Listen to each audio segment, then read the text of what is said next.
Welcome, welcome. Happy Affordable Housing Week, everyone. Thank you so much for jumping on today.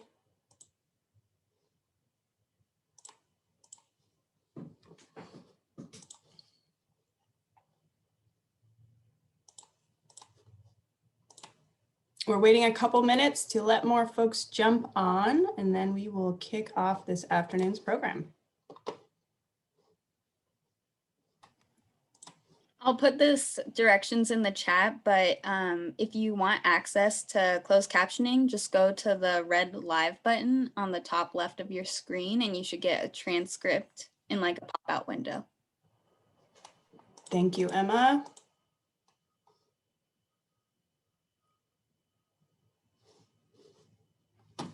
Well, I think we can go ahead and get started, and we'll just keep admitting folks as they enter the waiting room. Welcome everyone to this conversation with Joe Minicozzi. We are so pleased to have Joe join us for a webcast this afternoon as a part of Affordable Housing Week. This is our 6th year doing Affordable Housing Week, and this year we're exploring the intersections between health and housing and how those two issues are very closely correlated and have an impact on one another. Today we're going to be hearing from Joe in a presentation that I hope you will find incredibly stimulating, very exciting, and also informative, but just funny. It's a funny presentation, but you're going to learn a lot. I did not know Joe. I did not know Joe more than a month ago, but saw one of his presentations and was totally taken aback and found all of my understanding of the way that we consider land valuation and zoning to be dramatically reshaped and then shoved back into my consciousness. So welcome to the afternoon. Joe has a long list of credentials and accomplishments that we will not share with you today, but we will share his website so that you can look up his wonderful bio and be so impressed with all the things that he has done. But today, I just want to hand things over to you, Mr. Minicozzi. Joe, go ahead and take it away. Thanks for having me, and thanks for those kind comments. So now I have to be funny, but we're just going to nerd out on some information first. So let me share my screen. Do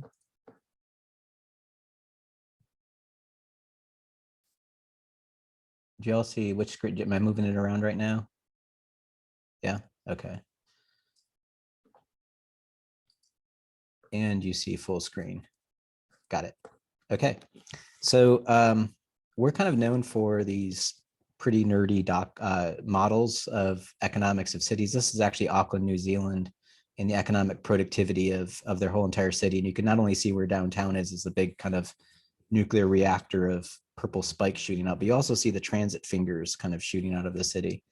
But how did we get here? How did we get to doing this kind of stuff? I live in Asheville. We're up in the mountains, about 4 hours northeast of Atlanta. Blue Ridge Parkway comes through town. We have the Smoky Mountains, bluegrass music. We have a lot of beer. We have 40 breweries in town, 40. We're only 90,000 people. So any like quirky little mountain town, we have men dressed as nuns on tall bikes that eat fire. It's your typical place. This is the Asheville that we are now, but this is the Asheville that we were in the 1980s. Completely flat on our face. We had all of these buildings that were completely boarded up and mothballed. This is a 1996 Chevy Celebrity. So Asheville was the second largest city in North Carolina and then just fell flat on its face in the Depression, and it took 50 years to get out of it. The longer story there. But like any community, we experience these problems. We also experience a lot of biases. So anytime somebody tried to do anything downtown, it was met by these biases of we're rural mountain people. We're not city people. We're not Seattle. We're not San Francisco. We're rural people. This is who we are. Every community I go to, they all have biases, and it's kind of interesting to hear them, but they all result to a certain calcification of what we think we are rather than what we could be. Julian Price is tied to his story. He created a company called Public Interest Projects, which is a for-profit real estate development. Julian's daughter, Rachel, actually lives in Seattle. He lived in Seattle for a while, but he came back to North Carolina. He's a North Carolina native, and he created a for-profit real estate development company. 75% of the money that he put into the company, about $15 million, 75% of that went into buildings, 25% went into businesses. So we were doing catalytic projects around downtown, finding buildings like this and converting it to housing. Now we could do this without having to go to money markets or follow conventional patterns, because we could do it with 100% equity and make housing happen downtown. But also you need stuff on the street to happen. But in doing all of this work, one of the things that we found is that people weren't having a data-driven conversation. They were talking about, oh, no one wants to live downtown because there's no one downtown. It's like, well, did you hear yourself say that? It's like, there's no one downtown because there's no place for them downtown.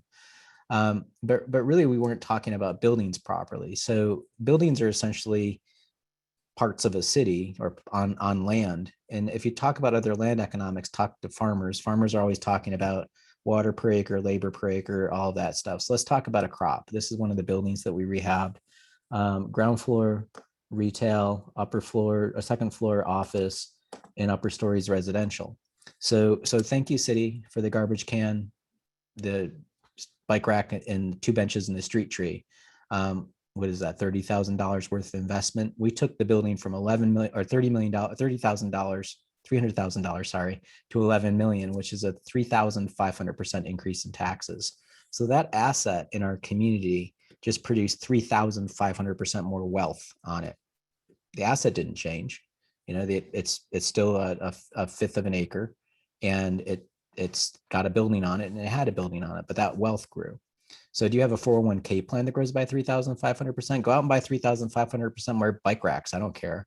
This is about building community wealth. And the immediate response was, oh, that's cute, Joe. That's $11 million. We have a Walmart that's 20 million. Okay, fair enough. That's double the value. But it also took 34 acres of our farm to make that happen versus our 0.2 acres. So how is that fair to compare the gross numbers? That's apples and oranges. So rather than total value, what's the tax production per acre?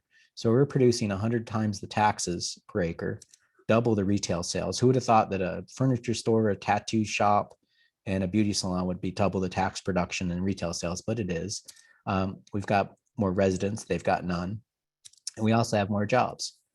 I presented this in 2009 in Seattle, actually, at the Smart Growth Conference. And I was standing in front of a bunch of people in the audience, and I said, look, you're Washington. Like, if you could grow a crop, what would you grow? Wheat or marijuana? You're going to grow the cash crop, right? It just amazes me that we don't take these simple economics into land use discussions and realize this isn't complex math that I'm doing here. This is really, it's like 5th grade math.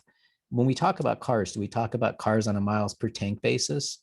If we did, we'd all be driving, Ford F-150s would be the best vehicle on this page at 650 miles per tank.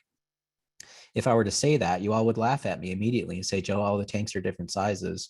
We do it on a per gallon basis. When we say miles per gallon, the numbers change. We should all be driving BMW Asettas at 70 miles per gallon. Sorry to you Prius owners, but 1955 technology is actually more efficient. It's also more dangerous. If you have a collision in this thing, that's the door on the front of it. It's like a clamshell. You're pretty much locked in that thing if you have an accident. Anyway, putting that aside, in front of this audience, I stood in front of my peers that work in affordable housing, greenway building, smart growth, all of this.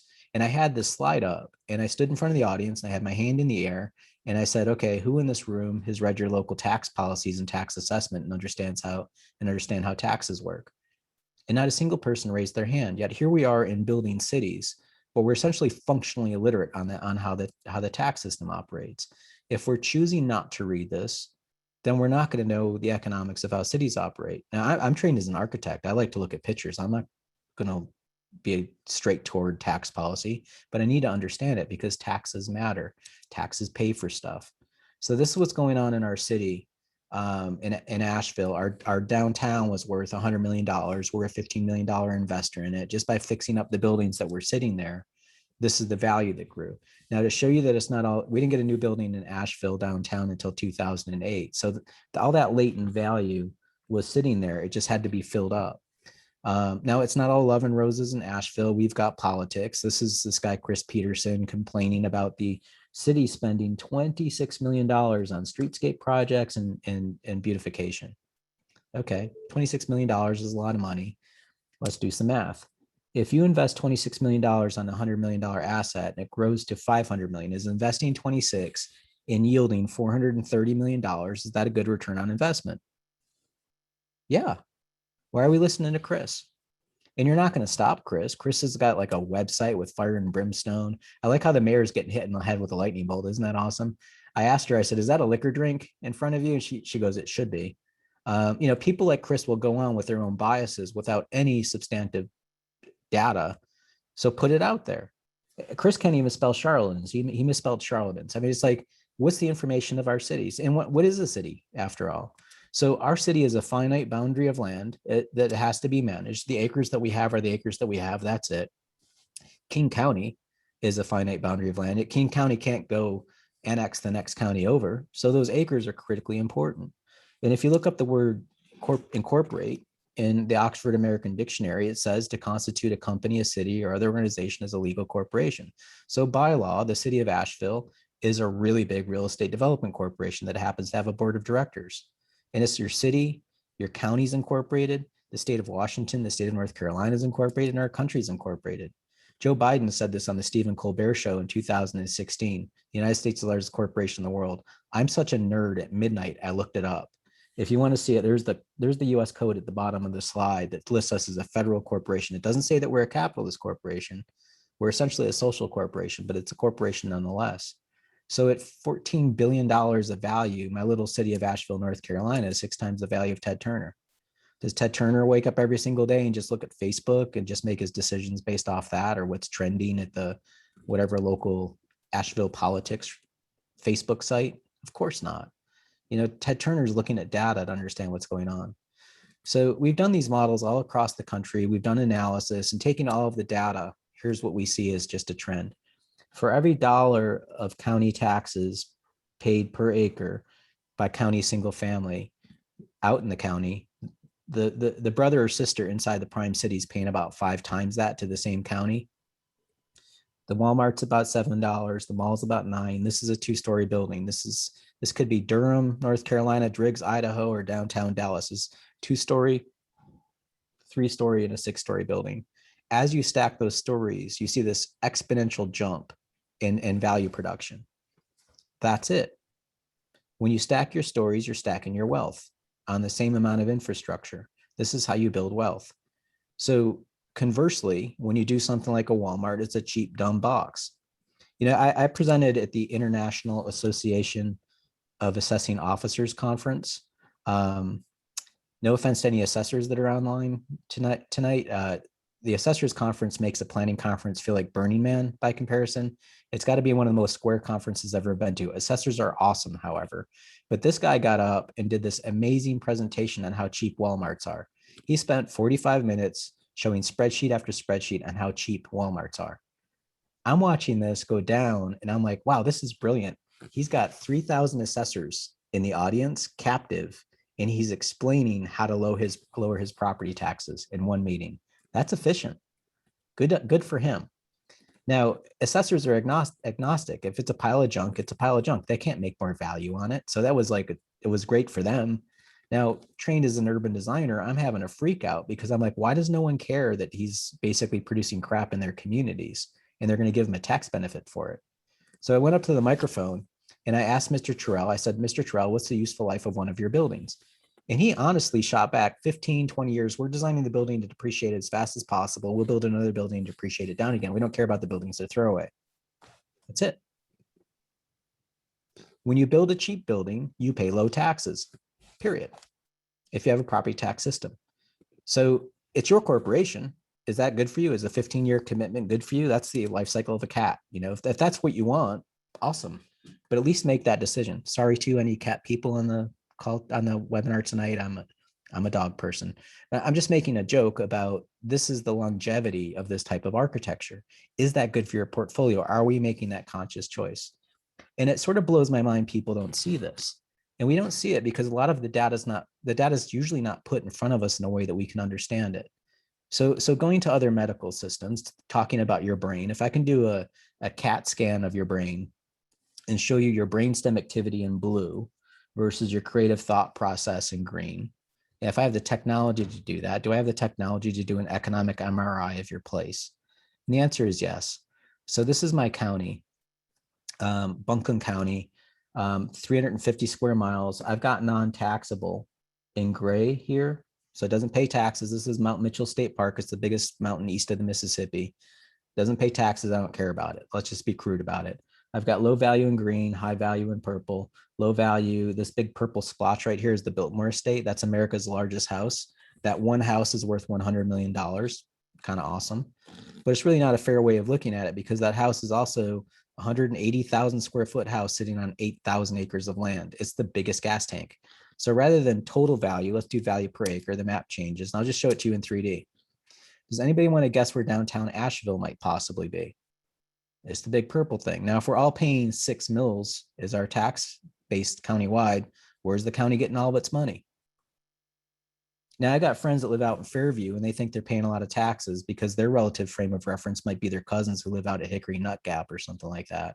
They have no idea what they're paying in our downtown, what we're paying in downtown. In fact, when I was on the Downtown Association, the representative who lived out in that area, I'm not making this up, seriously, he called our city a cesspool of sin. And it's just like, really? How about a thank you card for all the money that we're sending out into the county? Additionally, you can see the little village of Black Mountain, which is only about 12,000 people. You could see its little downtown popping up too. So if you show the information, you don't just tell people what's going on, help people understand it by visualizing it. And when I was showing these models early on, everybody's like, well, Joe, that's North Carolina. We're different. Everybody's always different. It's like, all right, here's Kansas City, Missouri. Can you tell where downtown Kansas City is? How about the streetcar suburb of Country Club Plaza? Manchester, New Hampshire. Guess where downtown is? Bozeman, Montana. Guess where downtown is? Brevard, North Carolina. This is 8,000 people. Guess where downtown is? When we showed this to the community, their mayor literally his name is, they call him Mayor Jimmy. He's been mayor for 30 years. Super awesome guy. He goes, well, I guess I can tell what's going on with downtown now, can I? I'm like, yeah, you can see it.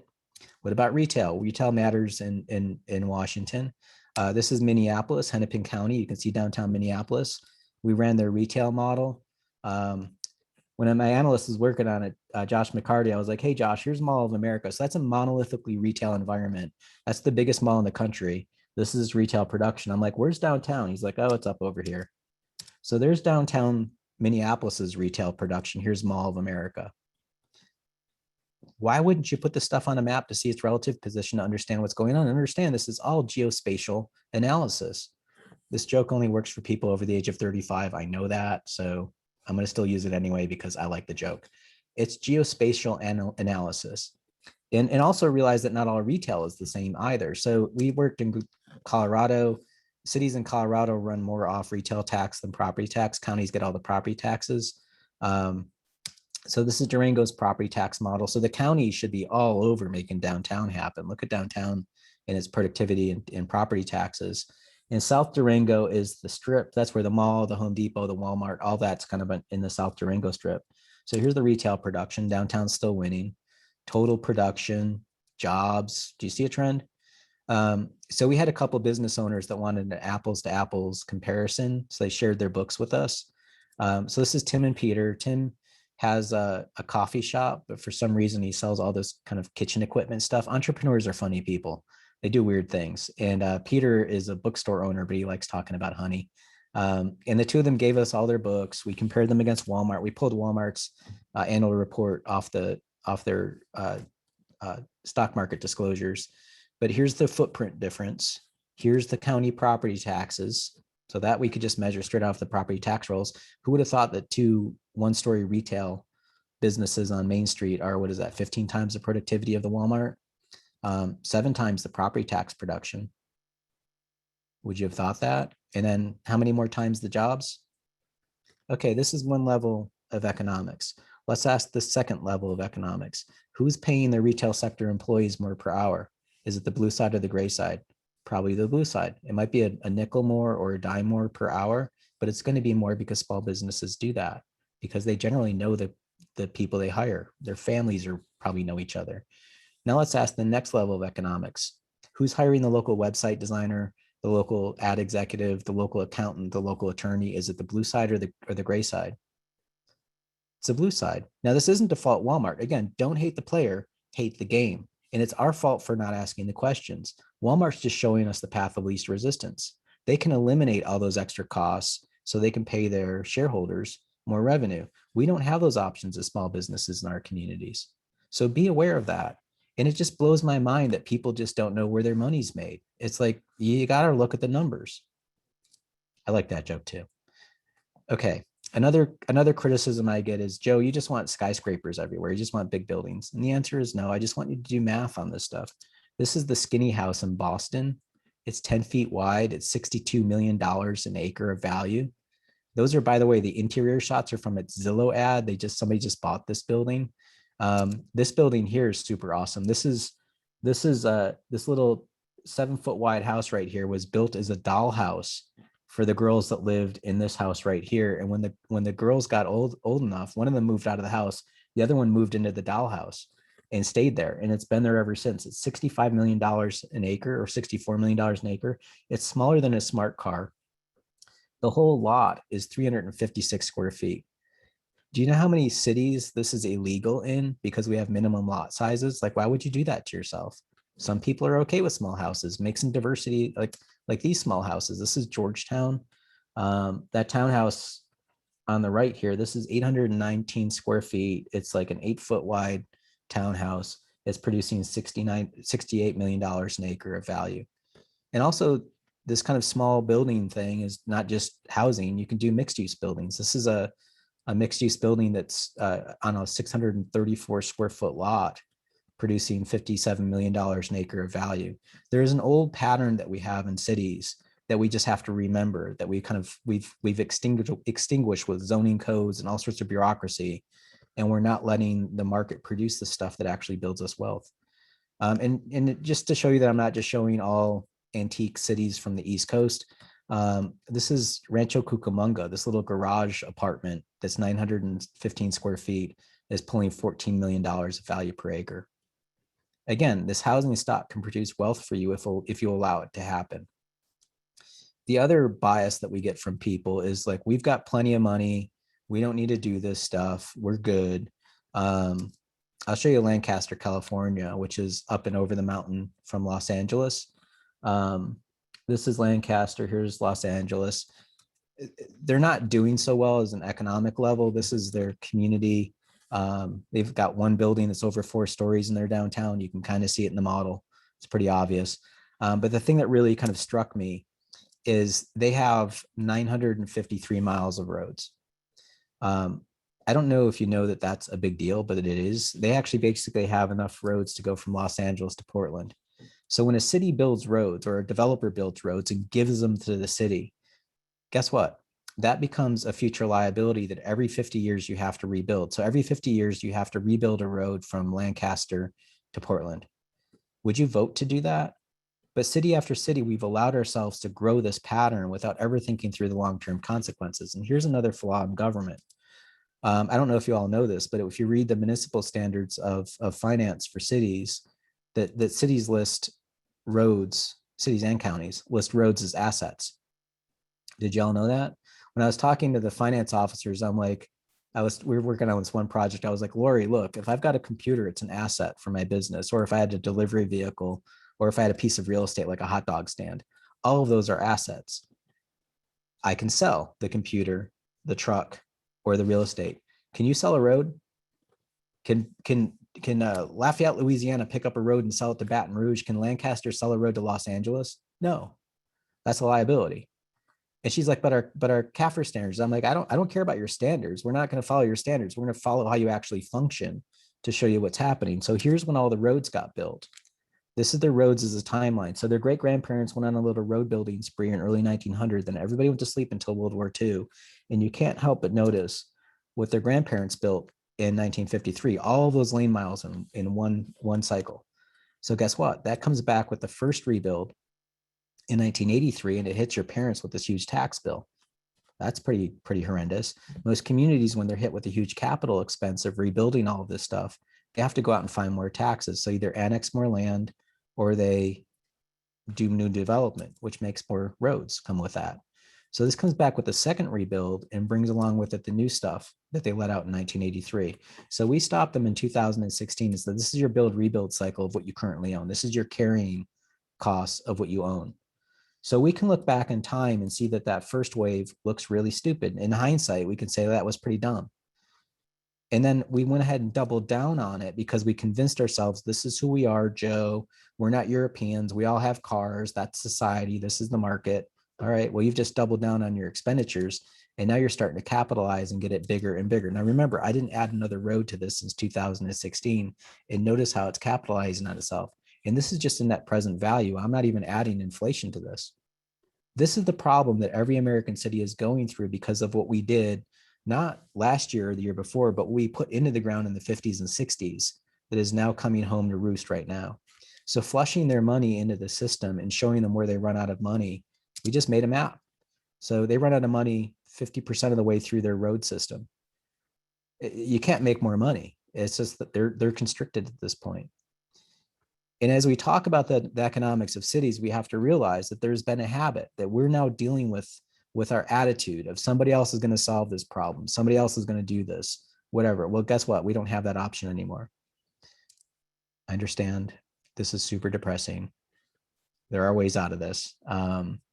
So maybe we'll turn the corner here and talk about Eugene, Oregon.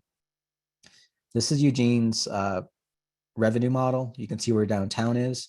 So they asked us to do a full ROI model. So we want to do the revenue and the expenses. So this is floating the whole city in the lake, or maybe in a bay for you all. So above the water line is the revenue coming out of all the property. Below the water line is the cost to service all of those properties. So pipes, roads, sidewalks, physical stuff. So you want to choose to live out here. Great. This is what you're paying in taxes. This is what you're costing the community for your choice. So in any kind of real estate model, you're going to do your revenue, you got your expenses, you can do a net ROI. So what's your return on investment, what's in the black and what's in the red. And here's the top view of the model, and you can see what's net positive. And if you lift this model up, like you're looking for a salamander under a rock, you can see where the subsidy is. Notice how it's spread across the model like a nice icing coating across the bottom. Those are all the micro subsidies run across the model that's making them broke. So to make it simple, we broke it down into housing types. We call this the Brady Bunch slide. We have residential, low density, medium density, high density, mixed use, low, medium, high, commercial, low, medium, and high. And these are the sticker prices for each of those housing types. So in Eugene, Oregon, the average single family detached house is being subsidized to the tune of about $1,400 an acre, with their costing in services, just the hard stuff. We're not talking soft like police and fire and all that even. This is just the hard stuff versus what they're paying in taxes. That's a net loss. And you know what's crazy? This isn't rocket science. In fact, we've had this data since the 60s. In fact, the Nixon administration in 1973 published The Cost of Sprawl, explaining all of this stuff. But we all have biases. The first bias, well, Joe, I want a house. Yeah, great. I want to be 6 foot tall and have a full head of hair. I think you all should pay for that. Subsidize my wants, my desires. Can we afford that? And especially when you're consuming 80% of the community with a subsidized system. I'm not saying don't do a house. I'm not saying you can't have a house. I'm just saying you need to be careful of your dietary consumption. I can't eat pizza for 80% of my diet. I have a heart attack. So when you look at the city and you look at it as a series of transects or tree rings, you shouldn't have one of those rings be 80% of your consumption, or you should at least be figuring out how much of that subsidy you can carry. So balance it out. So one of the recommendations we had for them is definitely build more stuff in the downtown to garner more wealth to cover the subsidy. But there's some other hints here. If you notice the model up here at Crescent Village, that's not doing so bad. So you got a little baby mountain out there. So why don't you just focus on doing 4 more of those? Find a way to concentrate growing wealth so you can afford other programs. So you can afford to buy down housing to make affordable housing. Money doesn't grow on trees. You need to find ways to make this happen. So also you need to understand where your incentives are. That's one incentive that I just showed you, which is a direct subsidy. There are plenty of subsidies baked into the system, and you need to understand where they are and how to figure them out. So in Indianapolis, we did this transit model for them. There's basically two two transit lines. It's a bus rapid transit. There's a red line and the blue line. Our focus was on the blue line and the land use there. But one of the things that we figured out with the communities, there's like a crazy land use patterns in their community. So this is Marion County. This is the county. These are all the buildings in the county. These are all the parking lots. So we can do an analytic, do a diagnostic, and figure out that they've got basically as much land dedicated to roads as parking. Or another way of looking at the county, here's how they're using the county. So you've got buildings, roads, parking, and then everything else, berms, buffers, backyards, whatever. They have water, but water's not taxable. So when you look at the land use, this is the revenue side. So you know that buildings produce all the taxes. The stuff that we love, our backyards, our farms, our buffers, all that stuff gives you barely nothing. Roads cost you like $17 billion of ownership. But check this out. Look at parking. Now, if your roads are the same size as your parking, pretty much, shouldn't the economics of your roads to parking be the same? Shouldn't parking cost the same as the roads? At the very least, we know who's using the roads, who's driving on the roads. That would be called cars, right? We know when the cars stop, they're stopping on the stuff called parking. So why aren't they paying for themselves? So we put a discount into the tax system to give a subsidy to parking. That's it right there. It's a $17 billion subsidy in Indianapolis. So that's this countywide. Let's look at the bus rapid transit corridor and doing a little TOD cookie cutter on this and measure the same thing. So here's its breakdown. Now you probably don't remember the county. So let's go ahead and bring that back. And I pointed this out to them. I said, look at this. You have as much land dedicated to parking in your transit corridor as you do countywide. You actually have more in your transit corridor in the middle of your city. You've got parking lots more than your county wide. That's insane. So you've doubled down on the subsidy in your most expensive real estate. So in Indianapolis, this is the Indy 500. They basically have 3 times the Indy 500 in parking in the bus rapid transit corridor. Now at an economic level, this is Marion from Marion County. Here she is. She's got 1,200 square feet of buildings dedicated to her, about 800 square feet of parking, and 1,000 square feet of roads. When this gets built, the assessor's out there with a sticker gun putting prices on stuff, right? That's their job, is to find value. So this is how it gets valued. So the building's at $52 a square foot, parking's 75 cents a square foot of value. The road's going to cost you, the city, $22 a square foot in front of the building and $22 a square foot in front of the parking. So let's think about the subsidy here for a second. Buildings and parking are taxed at the same rate, 2% in their community. So this is paying 2% of $52. This is paying 2% of 73 cents. So this parking is paying 71 times less taxes than the building, even though the cost is the same. That's a subsidy. Or let's put it another way. Let's see how long each of those land uses will take to pay off the road in front of them. It'll take the building 42 years to pay off the road. It'll take the parking 3,000 years to pay off the road. And remember what I told you, roads only last 50 years. So when you're looking around and you're saying, oh, we don't have money, why can't we build as cool buildings as we built in the 1920s in Seattle? Those were awesome.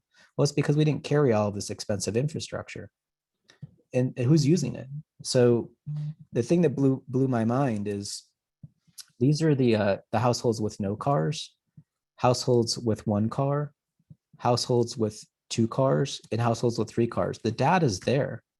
So countywide, you're looking at 50% of the households have 1 car or less, right? That's Indianapolis, Indiana. We're not talking Boston, Seattle, or San Francisco here. Inside the bus rapid transit corridor, you're looking at 60% of the households have 1 car or less. So not everybody has a car. Why do you have a zoning code that requires 2 parking spaces per residential unit? Where did that come from? They just never even thought about that. I'm like, you're basically mandating a cost on development that clearly these folks don't have the need for. So why would you bake that into the cost of housing? Secondly, you got a really big problem with your roads. So they have enough roads to go from Indianapolis to Anchorage. That's what they have to rebuild every 50 years. They run out of money in Eau Claire, Wisconsin. So when they're coming around, these roads need to be fixed. So they're going to pull money from something. So when you don't have money for the greenway, the affordable housing, the art teacher, the dancing traffic cop, you guys probably don't have dancing traffic cops there. It's not that you can't have the money for that. It's just, it's already tied up in other forms of development. So the market is skewed. Speaking of skewed, let's talk about equity for a second. I'm sure you all know about redlining. If you don't, redlining is a policy that was created by the Federal National Housing Act of 1934. It was part of the New Deal program to try to get people into housing ownership. So the federal government changed mortgage terms from 7 years to expand them to 30 years. And they're like, we got this. But locally, you all have to make maps. And the maps had to be in 4 colors. Green was the best quality. Blue was desirable. Yellow was okay, but declining. And red is hazardous. I looked at your redlining maps. They're kind of ambiguous, which is really kind of scary. But go to this website called Mapping Inequality. There's some amazing stuff on here. I'll show you Denver's. This is one of my favorites. So Denver, Colorado. Let's just start with this one neighborhood up here. And seriously, these are the things they're mapping for hazardous conditions. They're mapping and this is their term. They're mapping Negro population and infiltration of foreign-born people. So those are the bad people that are making real estate bad. So we'll take this one neighborhood here. The foreign-born ones here are Italians. So my people, we're bad. We bring down real estate. Don't want to have investment in an Italian neighborhood with Italians around. So what happens when this policy is adopted? These people in this neighborhood wake up one day and all of a sudden they can't get a mortgage on their property. They can't sell their property. They can't do a home renovation. They can't get money because they've been removed from the economic system because they've been deemed hazardous. What I find kind of comical about Denver in this is you can go to the next neighborhood over, this yellow one that's okay, and it's actually got more Italians in it. These are 50% Italians. But these Italians, these are the moonshine runners and the liquor peddlers. You don't want to mess with those Italians. But let's go across the train tracks to the African-American neighborhood. This neighborhood is deemed redline. Now here, they say there's cheap houses, and then right there, Negro population, yes. That's it. You don't have to quantify it. They don't even have a percentage. It's just like, well, we saw a Black person here, therefore it's hazardous. That's what happened to people's property for 30 years. It ran from 1934 to 1968. Now here's where it's disgusting. You go to the next neighborhood over, redlined. And let's go ahead and read this one together. This is one of the best colored neighborhoods in the entire United States. It's known as the Negro Country Club. It's got brick houses. Were it not for the fact that it's heavily colored population, much of this would be rated a Class C, which is a yellow neighborhood. That's right there in the policy. So what happens to these individuals in this neighborhood? And it says it right there. They have to go find financing through other means, which is usually predatory. But this is when folks talk about intergenerational wealth, this is part of the original sin that was started by our federal government. Now it goes past this, it goes beyond this. There are other things that happen, but this is a pretty big deal. So for 30 years, this happened. So we did an analysis in Kansas City, Kansas, and Kansas City, Missouri. They asked us to do redlining. So here's Kansas City, Kansas, different state. Here's their downtown. Their purple start at 3 million. To go across the border, we had to change their economic system and tamp them down a little bit because their cousins are a different kind of money. But this is the Missouri side. So combined, here's the model. Now I can tell you right away when I look at one of these CAT scans, I know what's happening. You can see right here where there's a fissure through the model where it goes from orange to yellow almost immediately. That's redlining.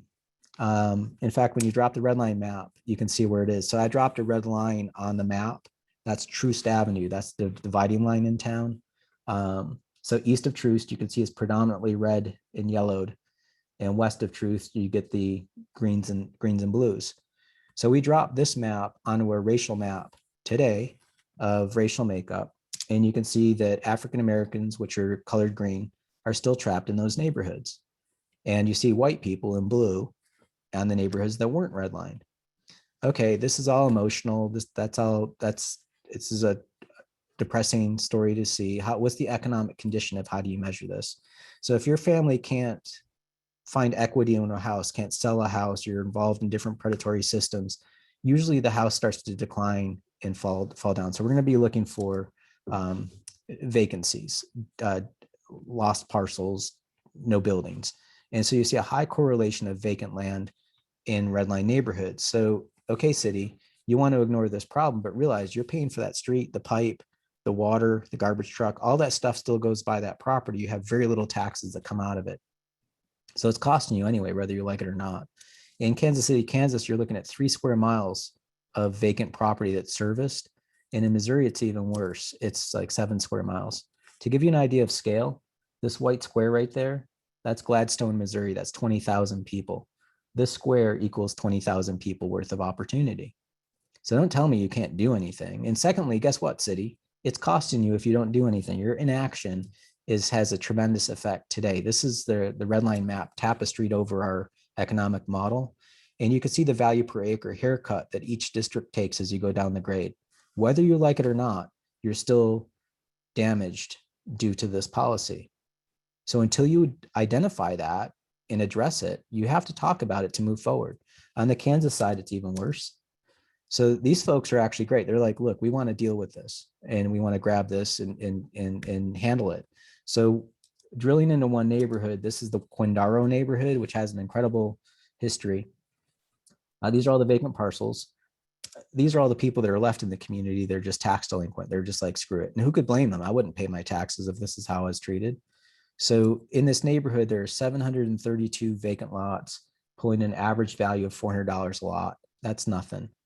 Now that may feel bad. It's not much better when you put a house on it. Houses are pulling an average value of $17,000 of tax value per house in this neighborhood.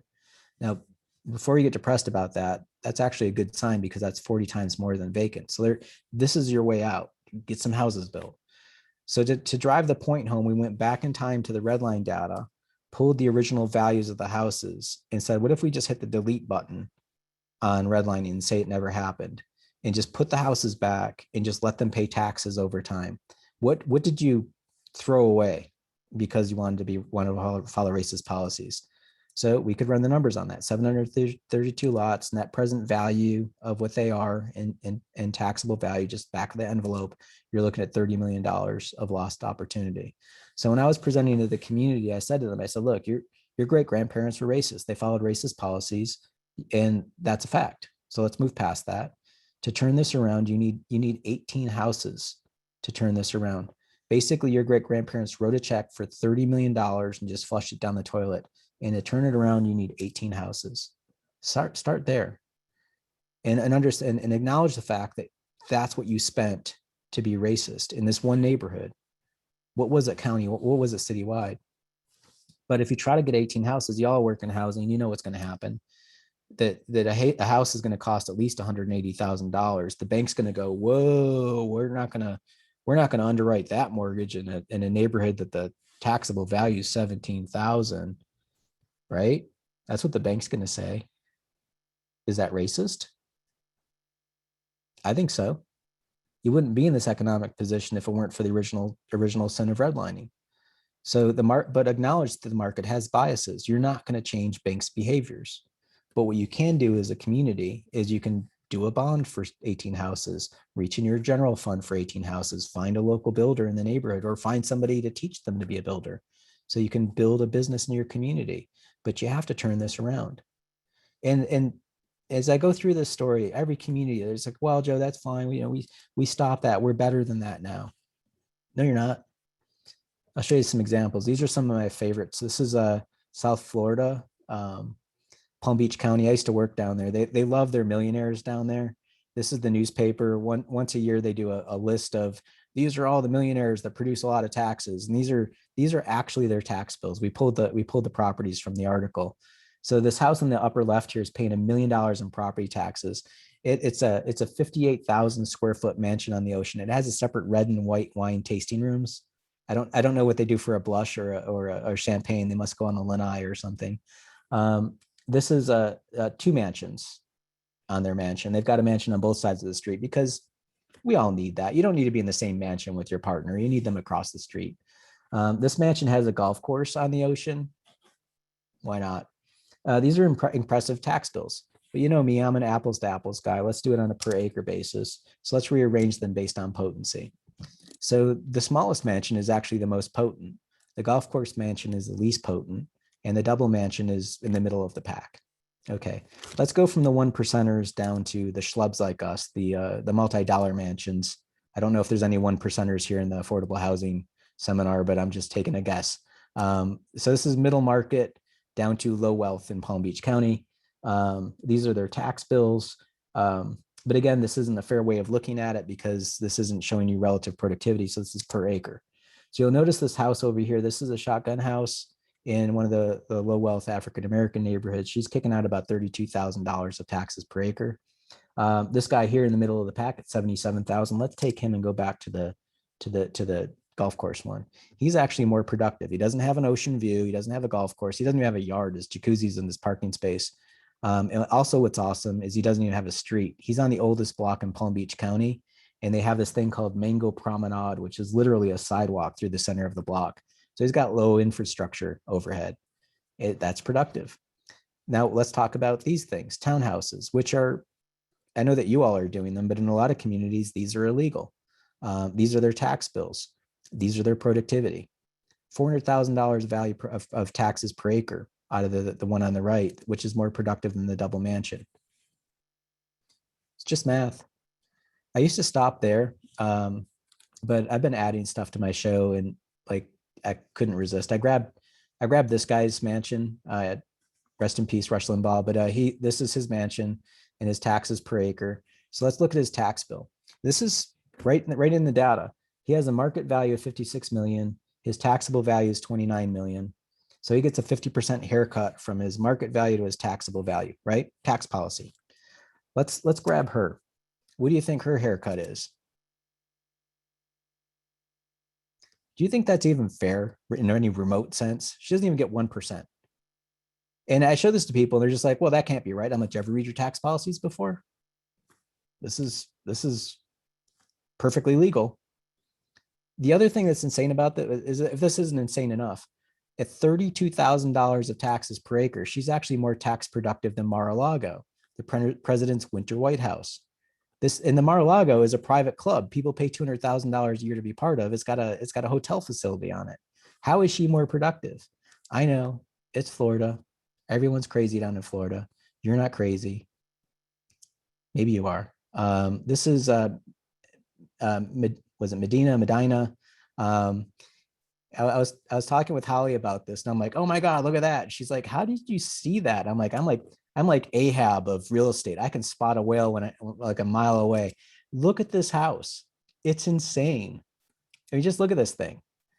And so, you know, this house right next door is like, hey, but I'm like 11,000 square feet and 11,000 square feet is that little dwarf right next door.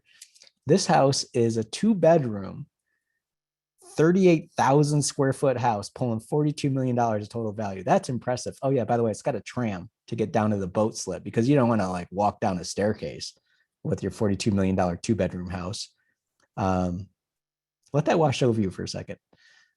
So from there, Holly and I were talking. We went down to MLK. We grabbed some stuff in South Seattle down over here on Andover. So we're going to go grab a couple of townhouses here and here and look at those values versus the big whale. So when you look at the tax bill, $42 million, $200,000 and $500,000 for this townhouse right here. This is their productivity. So that townhouse is actually what? Double the productivity. The townhouse on the right is double the productivity of that $42 million manse with the tram in Medina. How is this happening? Yeah, this is just perfectly legal, right? This is just tax assessment. So you might be wondering, why would I go to a property assessor's conference? Well, it's because of this map. So if you take the buildings off the earth and throw the buildings away and just look at the dirt value per acre, this is Cheyenne, Wyoming. This is just dirt value per acre. So you expect the world to look like this. Everybody in this neighborhood has the same dirt value per acre. It's all blue, right? So we do these to double check the assessor's math. We're looking for anomalies like these over here. It's a CAT scan to see if there's some weirdness in the policies, or this is one of my favorites right here. Y'all see this big blue part of the land right here, and right across the street is orange. So this is $15,000 an acre, and you cross the street and it doubles in value. When I presented this in Cheyenne, I was like, how does land in the same zoning category double in value when you cross the street? And the tax assessor immediately shot her hand in the air and she just yells out, "You don't understand." And I was like, what am I missing? And she goes, well, this parcel over here has got more land. The more land you have, the less value per acre, because less people can afford a larger tract of land. So there's less supply, less demand. So therefore we have to give it a discount. I was like, really? You've got 3 miles of infrastructure around this property. Now, meanwhile, the mayor's laughing as she said that. I'm like, you've got 3 miles of infrastructure on this property. This fellow's got 200 feet. She goes, we don't count infrastructure. It's not part of our, not part of our assessment. We're looking at sales and transactions. She starts going through all this stuff. I'm like, so you don't care about infrastructure? All right, that's good. It wouldn't be worth anything until the infrastructure got there. You should at least run the numbers on that. But secondly, does your supply and demand model, does that work that way at other commodities? If I have a bigger diamond, is it cheaper? Because surely less people can afford a bigger diamond. If I have a bigger brick of gold, is it cheaper? And she goes, well, that's different. I'm like, how is it different? So I took this to the assessors conference, and I kid you not, their magazine is called Fair and Equitable. So I asked them, I said, how is this fair and how is it equitable? To their credit, their answer was, it's not. I'm like, where did this standard come from? Did Moses deliver this to you? Where'd this come from? They thought this was hilarious. And they're like, no, you need to talk to Larry Clark. And I'm like, Larry who? They're like, Larry Clark. So I talked to Larry. By the way, Larry thought this joke was hilarious. And he's like, yeah, we probably need to work on that. That we need to change that. That's not a right system. So how does the market app operate? If you're going to be giving discounts in the model, if I'm going to be wasting your real estate, it's going to cause pressures in the market for other things. It's going to cause pressure on your system for affordable housing. So January of this year, our county did a reassessment. It happens every 4 years in Asheville. So we just decided, you know what? My city adopted reparations. My county adopted reparations twice. So we're going to go ahead and run a reparations analysis. And the county's resolution actually has this in it. A quote from Chief Justice Beasley: disparities that exist as a result of policies and institutions, racism and prejudice have remained stubbornly fixed and resistant to change. Is my assessment methodology racist and prejudiced too? That's our thesis. So let's go ahead and look at it. This is my house. I live in this brown house right here. I live upstairs and rent out the downstairs as a duplex. My neighbor right next door is a retired Vietnam War veteran, African-American, disabled. And I pulled his property card. His value of dirt is about $500,000 of value per acre. His house is $127 a square foot. Let's go from my neighborhood to the hoity-toity, predominantly white neighborhood called Kimberly over by the golf course. This is a house on the 9th hole. So they've got this incredible view of the golf course, underground utilities on their street. I don't have that. And they have this view of the mountain up the hill. So here's their property card. It's a $500,000 house, which is probably laughable in Seattle. The dirt value is $130,000 for its plat. Per acre, it's a $450,000 an acre dirt value, $107 building value, 6% growth in value, $9,000 in taxes. Let's compare that against my neighbor, because you probably don't remember those numbers. My neighbor is $500,000. So my neighbor is pulling $50,000 more in value per acre for his dirt. What's his amenitized view? Is it these two garbage cans? His building value is $127 a square foot versus $107 over here. His value is grown at 19%. He's paying $10,000 an acre versus this person at $9,000. So how is that fair or equitable? Again, this is policy. Let's go from them up to the top of the mountain. Top of the mountain is oceanfront view for us. This is the highest value you can get. Here's a house with a tennis court on top of the mountain, because we all need a tennis court on top of the mountain. You don't want to go play tennis with the great unwashed. If you look at the values, you see that the tennis court property on top of the mountain is only, the dirt value is only 84,000 versus 450 versus 500. Taxes, 5,000, 9,000, 10,000. And I'm not going to beat this to death, but we see this all across the system. And even if you look at the zoning, this person with the tennis court could do 6 houses up there. Now the assessor responds to this by saying, well, it's on top of a mountain. It's like, all right, well, let's look on top of the mountain. Just this block, $84,000 an acre for the tennis court property. Right next door, the dirt is $439. Does this look normal to you? We see this all over the place in all the tax systems we look at. And it's this massive inequity that's baked into the system. Here's Donald Trump's attorney on the right in Biltmore Forest, side by side with one of our African-American county commissioners, two ranch burgers, $6,000 of taxes per acre versus $4,000, $173 a square foot versus $107. And we know that she's renovated her house because it's on her property card. Hell, let's look past the commissioner. Look at this guy, Reggie Harrell, who's African-American. Look at his house valued at $125 a square foot versus $107, 266% growth in value versus 126. How could you look at these pictures of architecture and say that the house on the left is worth more? It's in the system. It's baked into the system. It's not just me in some crazy little southern town.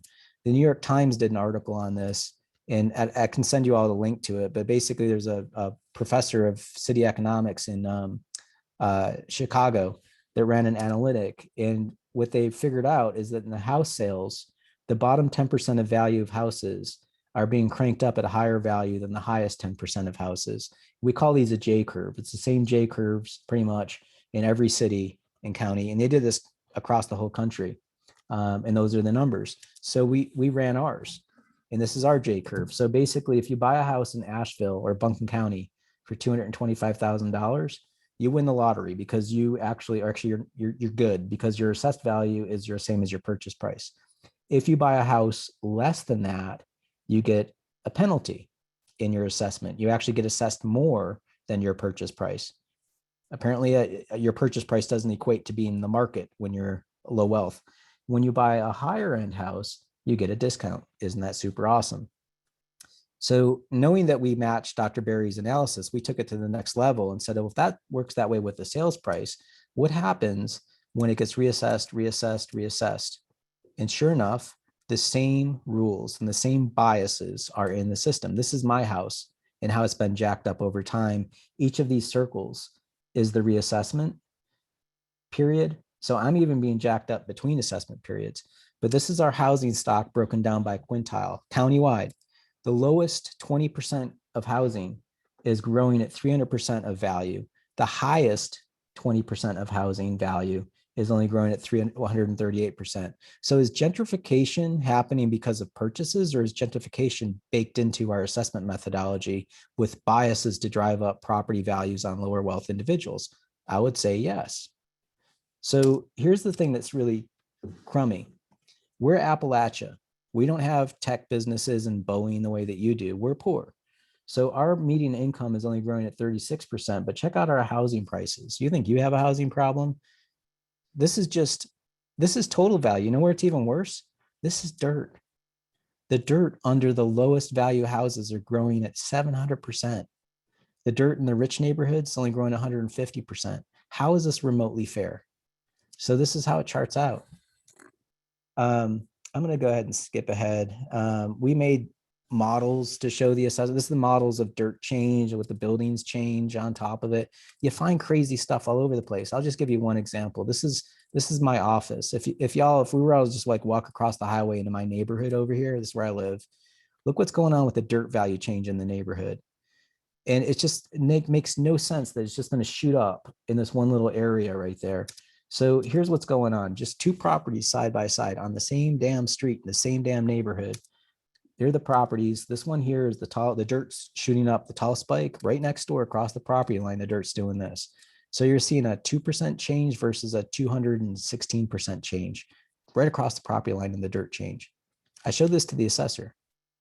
And I'm like, I know why it's happening. It's because you're looking at parcel data based off of plats, not the neighborhood. So this one plat called Flint Street plat, you're just biasly shooting it up. And he's like, well, that's what the state law is making us do that. It's like, all right. So this is what's going on. That, as you all know, when you build a neighborhood, Montford's a much bigger neighborhood. All these are subplats. So this is how arbitrary it is. But if you have a neighborhood like Grove Park Sunset, where they haven't built a new building in it because it's already all built out. So think of your wealthy neighborhoods. Those are all built out. So you're not going to have a land transaction. So they have this bias to set it down to zero. But when you have neighborhoods with infill, this is where, unfortunately, when y'all go in and build affordable housing, you're essentially causing these problems to happen, because the assessor's like operating in la la land saying, oh, there's new land transactions. But here's where the bias is. Okay, fair enough. That's what happens with land transaction. Here's the black neighborhood called Shiloh, and you see all the plats are their own little aircraft carriers of height, right? So there hasn't been much land transaction in this neighborhood, so it's lower than these neighborhoods because the assessor doesn't have a comp. Here's where the bias is.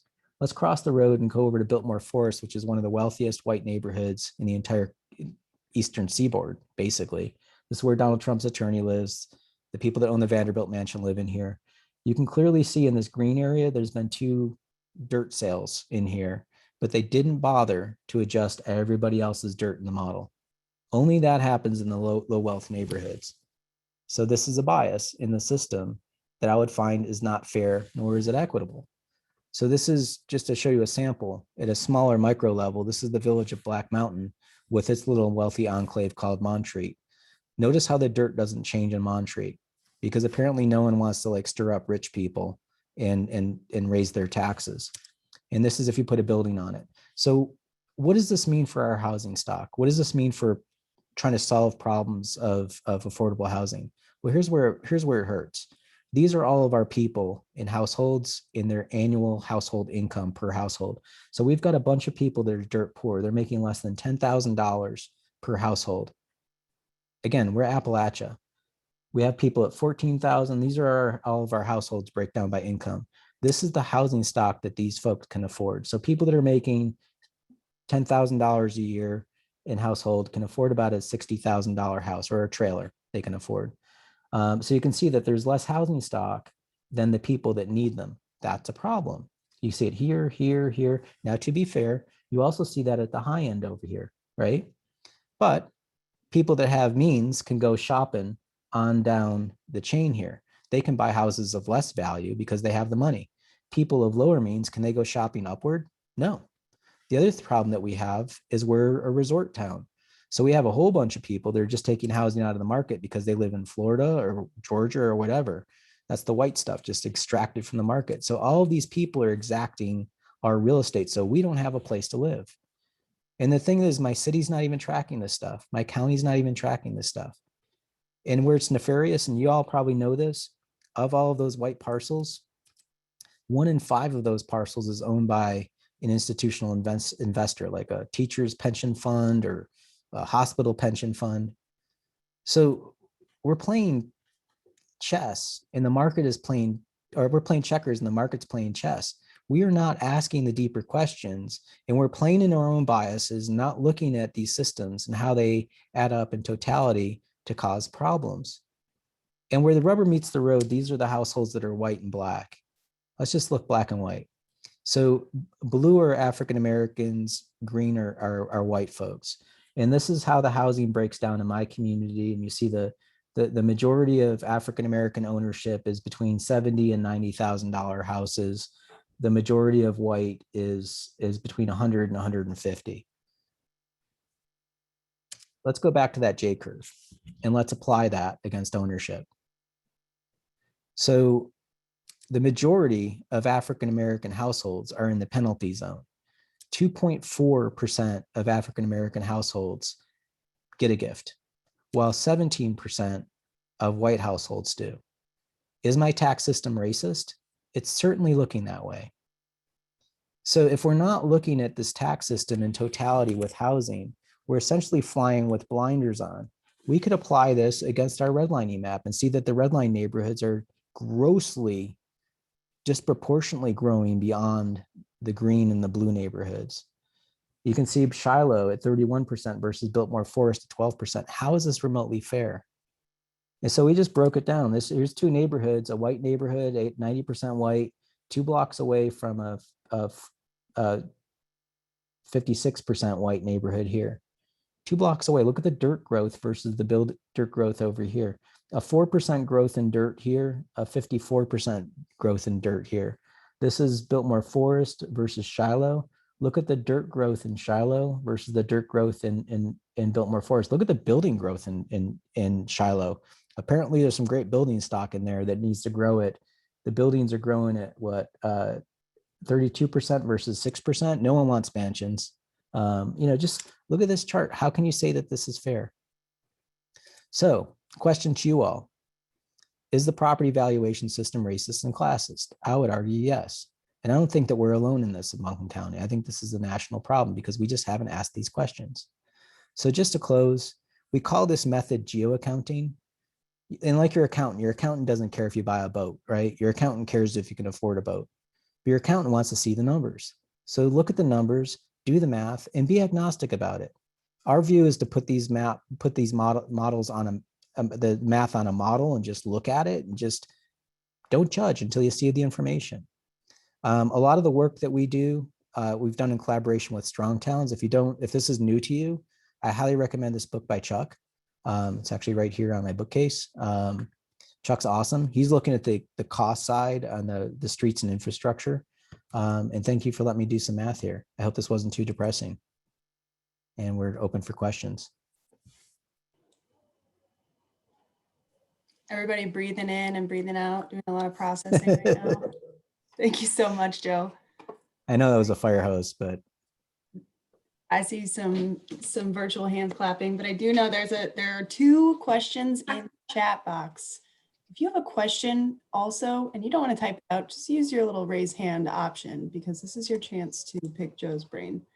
Jonathan asked about urban interstate infrastructure. So were urban interstate highway locations explicitly chosen to be in those red zones? Yeah. Yeah, I mean, actually, what they did is, okay, so after and particularly after 1968, but during that period, so in the 60s, our federal government passed the Fair Housing Act. They're like, slap your hands, stop doing that. They adopt these things called the NEPA Act, but these highways kept coming. And the bias was, well, we're going to buy the cheap real estate. Well, how did that real estate get cheap? You know, after you pummel it for 30 years and don't allow it to grow itself up, it's going to be the cheap real estate. So you can go back and read those documents and they're like, this is the cheapest path to run our highway. You know, it's just economics. And a lot of communities got bought out. They also didn't have the political clout to fight themselves, fend for themselves. That happened in Asheville. It happens in every community. Yeah, you're driving on inequity with highways. Mike Stanger, do you want to unmute and ask your question?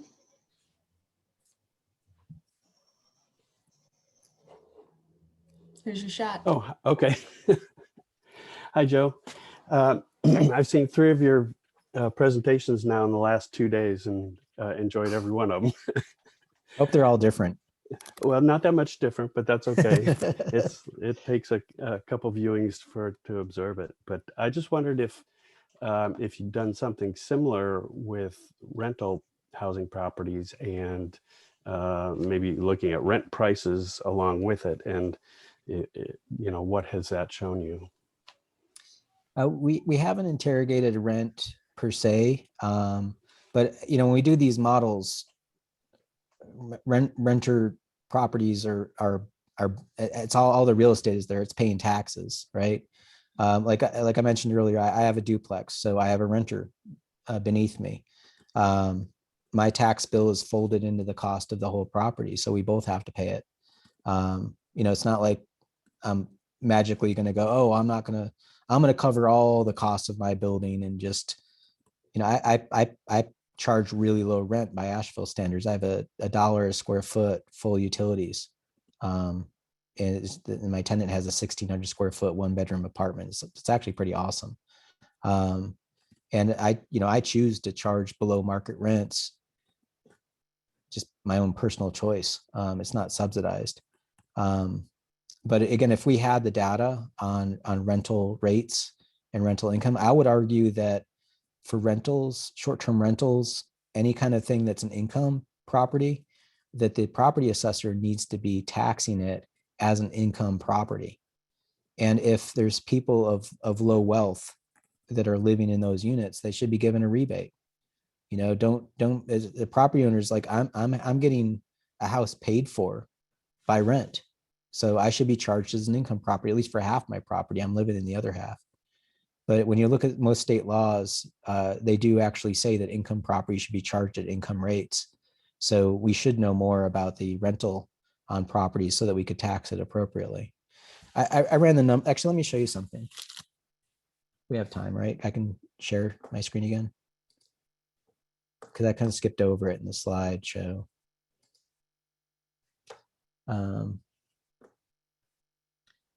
Do.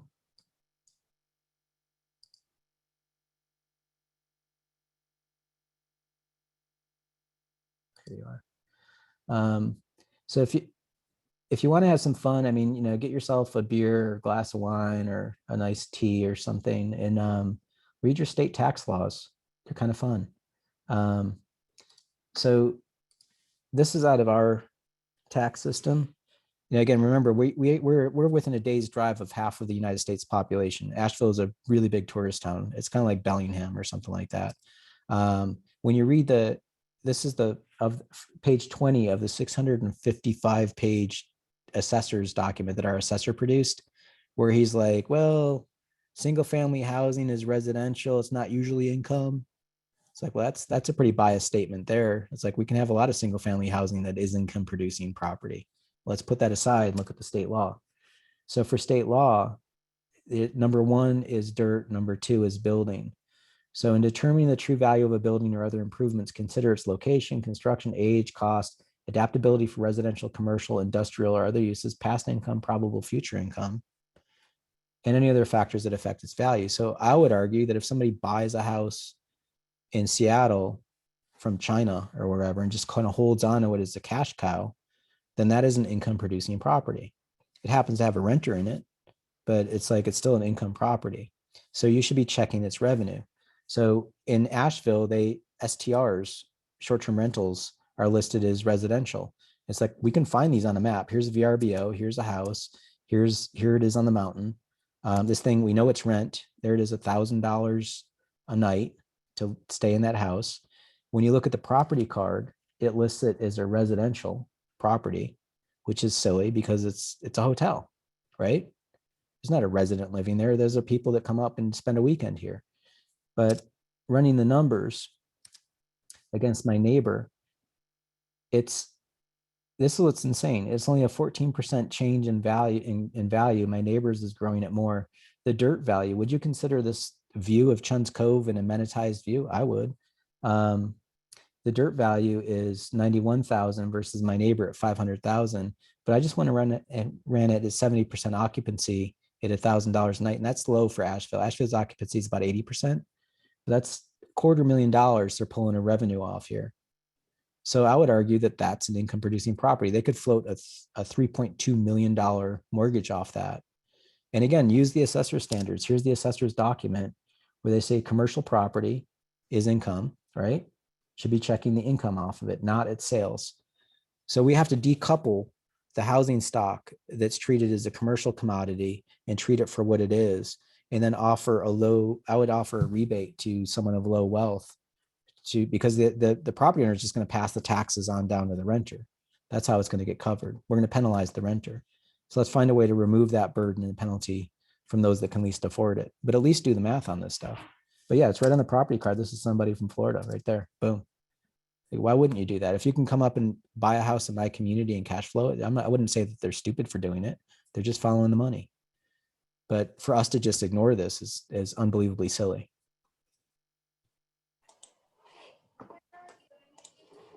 Anyone else have questions for Joe? Did I go too fast? I know I threw a lot at you. Was this okay? We're going to send the recording out. So if anybody needs to 0.75 speed, I might do that. And on that note, thank you, Elizabeth, for asking for that in the chat. We will we'll post the recording on the Affordable Housing Week website. Please do share widely. Yeah, I want my social justice group to look at it too. Excellent. And also on the call we have, or on the webinar, Josh McCarty, my colleague who did the analysis on redlining in Kansas City, is here. He's also done other redlining analysis and other analyses in other communities. He also did the Eugene ROI model. Actually, a lot of these are Josh's greatest hits. So if you have any nerd questions for Josh, he's in here too. Couple of strong resources here right now. I see another question from John Morgan. I think you probably can speak to this. Are progressive property taxes in use much in the United States? That's a great question. Minneapolis is, we don't have, we're actually doing a project up in Snohomish County, or Snohomish. How do you, Snohomish. Yep. Snohomish County, yeah. So we're just now learning your tax system. Every state has different tax systems, but it kind of sort of yields the same results. But some people have good tricks. Hennepin County, Minnesota, Minneapolis, they actually have a progressive tax rate system where everybody's taxed at the same level up to about, I forget off the top of my head, I want to say it's like $400,000 or $500,000. And then once you go over that, it progressively gets a higher rate of every chunk thereafter. So if you have a $7 million house, there's a series of chunks that you're eating into progressively higher beyond that first 500,000. So it's kind of like you made that choice to buy into something that big, you can afford the tax bill. Our tax system here in North Carolina is a lot more crude than that. And our state is known as a Dillon's Rule state, where our state puts a lot of mandates on how we're allowed to do things locally. We don't have a whole lot of local control. But Minneapolis is a great place to look. They're awesome people. Their data is incredible. I highly recommend more people should talk to Minnesotans and also Canadians. The Canadians do a lot of great stuff with their tax system. They actually changed their, like, it's kind of funny. When we first did work in Canada, and Canadians are so darn polite that they don't brag about how awesome they are. And like we started working in the Canadian tax system, and it was kind of like, it was like a soundboard in our nightclub where you have all of those knobs and dials and everything. And the American tax system is like a 1970s equalizer with like 4 little levers in it. Our system is so dumb compared to the Canadians. So they're going to tax you based upon your impact on the community. And it's good government to do that. So it's like, look, you want to be in the middle of the city and just have a strip mall or a CVS, you've just squandered an opportunity. We need to get our money back for our infrastructure. So think of it like a 2-drink minimum. Like, figure out what your basic infrastructure investment is and make sure that your taxes are commensurate with that. But I'm sure y'all drive around Seattle and you see plenty of real estate development opportunities that are just sitting there fallow. And it's because we undertax it, because it's undervalued. If you waste the real estate, it gets undervalued. Do y'all know land value taxation? Have you ever talked about that? No? Seeing a lot of blank stares. I'm going to share the screen again. This is actually a fun story. I usually end up showing this at every show anyway, so I just keep it in the show. I should just make it part of the show.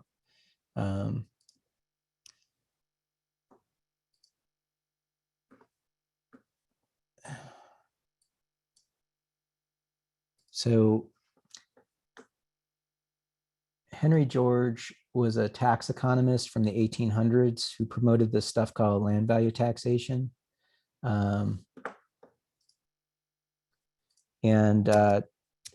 Let's see.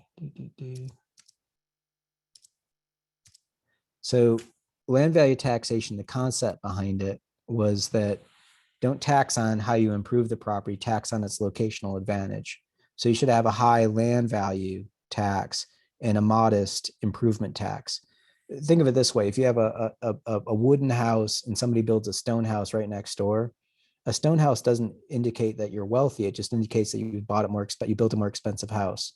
So I'm trained as an architect. I want to do a really cool building, and I'm going to blow my entire life savings on my building because I'm an architect and I'm in love with architecture. It doesn't mean that I have incredible wealth. I've just put my wealth into a building. But as an assessment value, I'm going to be taxed more for that improvement than somebody with a Walmart, right? A Walmart's $50 a square foot.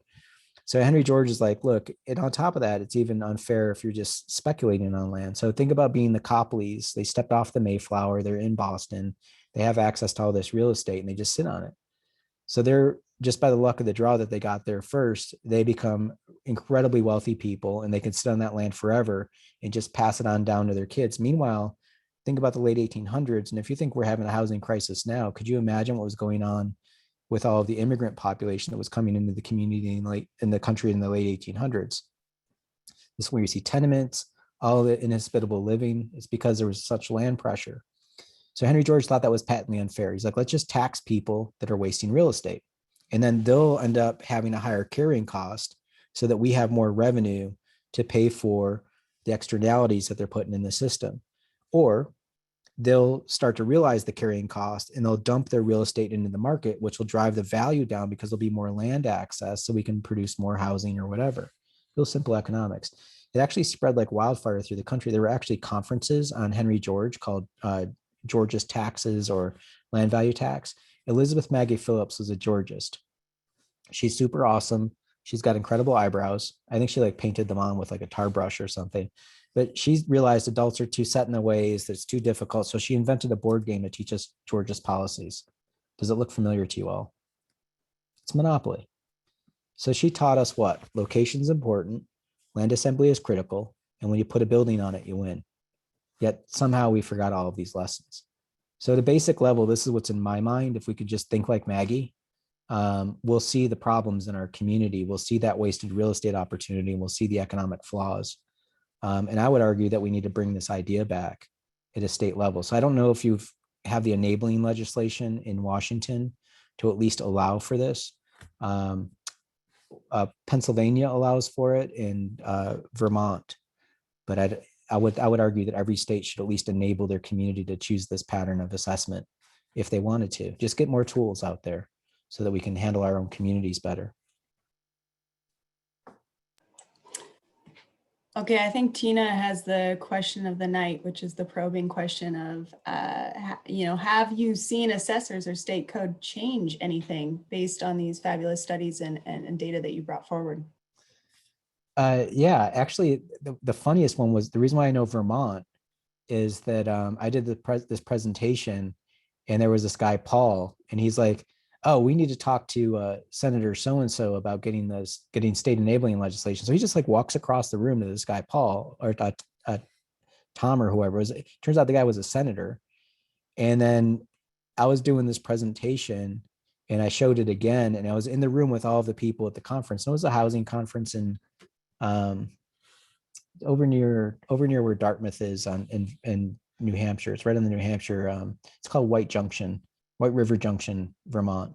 There's like 100 people in the room, and the senator just pipes up and goes, "Hey, Representative Smith, could we get this legislation passed?" And he's like, yells from across the room. He's like, "I don't know. Let's ask Susan over here." And so he yells across the room to another senator that was in the room, and they're just having this conversation. I was like, "Wait, is this the way it works in Vermont? You guys are just all in the room together and chat?" And they're like, "Oh, we know everybody." And they just passed the legislation. You took it into legislation and amended their constitution to allow for it. It was like that quick in Vermont. I guess you just have to hold a public meeting and a presentation and just suggest something up there. But that's the way they roll. So I've seen things like that. I've seen people argue to the mat that well, we're going through it right now with our tax assessor. When we have a much deeper presentation on our math, and he's like, "No, our math is infallible." And I'm like, no one's perfect, dude. You can't argue with these models.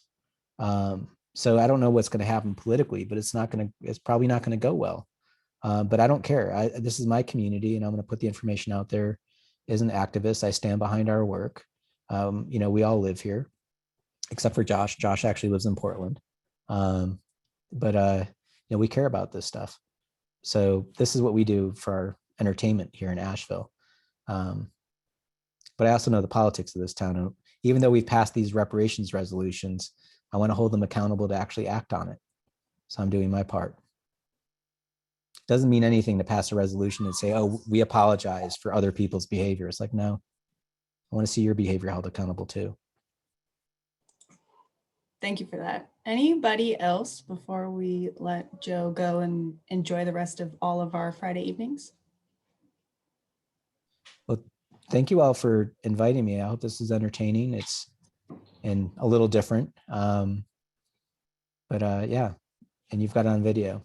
And reach out to us if there's anything we can do to help. And also, we'll stay in touch about what's going on in your neck of the woods and how that rolls out. And maybe we could do another show and present that model in the future and the results of it.